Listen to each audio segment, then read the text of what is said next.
Beauty is in the eye of the beholder, but sometimes it's what's on the inside that counts. Let's take a look at this here body.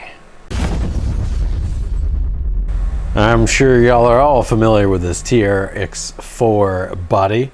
This thing, I'm sure, whatever it is, Range Rover, Land Rover, y'all, Defender, yes, y'all took me to task originally when these came out and I called it the wrong thing in the video.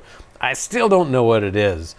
But today, let's talk about what's on the inside. It is hiding a nice little project that I've been working on. So I can't tell you what the project is, unfortunately. But fortunately, I can tell you that it's been a really fun project. And I can at least show you this honking motor. And what can it be used for? Anything that you want, really. It's good for about 6 kilowatts continuous, 12 kilowatts in peak. And I'll tell you that this motor was wound for 40 kV, if that tells you anything about it. No, it doesn't. It's gonna be running on, what voltage? What voltage was it? 130? Something like that. A pretty high voltage, I'll say. Yeah, so we don't have everything on there. I designed the housing, so we're going to be using a magnetic encoder on the back. We've got a little rotational magnet that's embedded into the shaft there. Ooh, nice and fancy.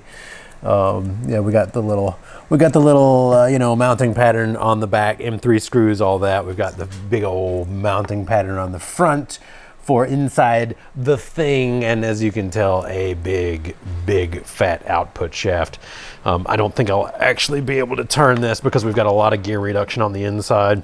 No, it's designed to not turn easily. We want this to have a lot of inherent detent force and hold. So the thing this is going to be installed into, if it's on a slope, we don't want it to start going downhill. And it's going to be about an 800-pound vehicle. Pretty substantial thing. But you know, it's a motor. It's a gearbox with a motor, and it is pretty dang heavy. I think we ended up at like 40-ish pounds or something. That tells you how much steel is inside this gearbox. It's not even a centered, it's all machined as well. We could have saved some money with centered, but we wanted this to be stout. It needs to be able to take some pretty high impacts. It needs to be able to survive long term. Just look at this Revolver 380 V2 as compared to the output shaft of this assembly. It's about the same diameter. It dwarfs it. Yes. Look at that. Just look at it. Just look at it. Would you just look at there? So this is, yeah, this is going to be really fun. I'm happy to be involved in this project. And again, I wish I could tell you more about it, but it's probably best that you don't know anything about this, as a matter of fact. So yeah, here we go. This is my jack of all trades, master of none motor project, to where it's gotten me outside the box, and we've learned lots of things. So this is actually going to directly influence some of my RC car motors. I don't want to tell you how, because that's kind of like giving the secret up, but it will. The lessons that we've learned on this, and that I'm sure we will continue learning from this project, they are going to reap rewards in the future.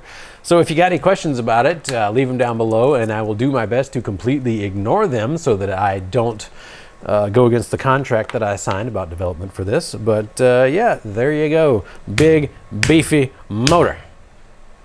Thanks for tuning in. Have a great day.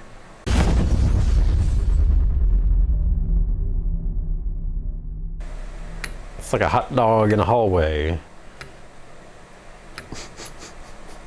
Congratulations, your toilet viewing was successful. Hopefully you're done pooping by now, and if you're not, you should probably wrap it up. If there are any other topics you would like us to cover, leave your comments down below and make sure you're subscribed to the channel as well.